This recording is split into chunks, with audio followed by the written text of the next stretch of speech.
Local government has been under huge pressure in the last 10 years.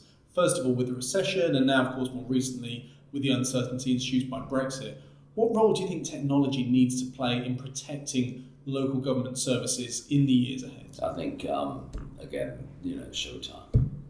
This is the best time. You look at the technology, whether it's from digital marketing, social media, AI, machine learning, robotics, all these areas, there is opportunity for convergence to create radically different technology solutions that serve the wider population and the community. And I think we all passionately believe in the community. If you go around rural England, the sense of having the pub and the library and all these sort of institutions where people met and communities came together is fundamental. And maybe we've lost that. We're all a bit too busy. So I think invariably what we've got to do from the government, and probably all of us in business, is always do more with less.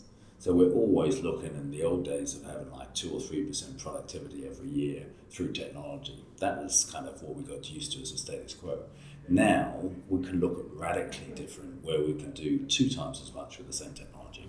So I'd say when I was in government, around this area, we looked at 2 things. One is to create platforms, world-class platforms. And I think absolutely things like GovUK, it won awards. When I was there, it beat things like the Olympics for marketing awards, and it was a platform that citizens in this nation trust. 60 million people using it.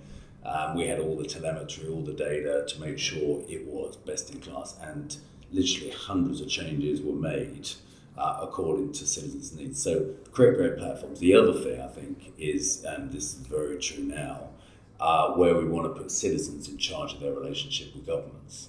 So if you're a consulting firm, bid into the public sector, I think there's a great opportunity, and we're only probably a third of the way through this journey, where, back from post-Second World War, it was big government doing stuff to citizens. And what technology allows through platforms is turning that on its head and putting citizens in charge of their accountability, ultimately their good health, their family's good health, and what services do they need from government, both central government and public and local government, and the third sector, that really can allow them to live fulfilled lives and allow their kids and their families and their wider families and their elderly relatives to really be nurtured, helped, supported through their life journey. So I think there are huge opportunities actually, and again, it's so easy to sort of lie here and say, bitching and moaning about cuts or whatever, but for entrepreneurs and leaders of professional services companies who are listening to this, our role is not that is gone. The reality is digital technology, all the technologies I've talked about, the acceleration of what we can do now, stuff that took me 10 years to do 20 years ago, probably takes a year to do now. Building companies, growing companies, going overseas, connecting communities. 2 billion smartphones on the planet, from a standing start when they were invented by Steve Jobs in 2007.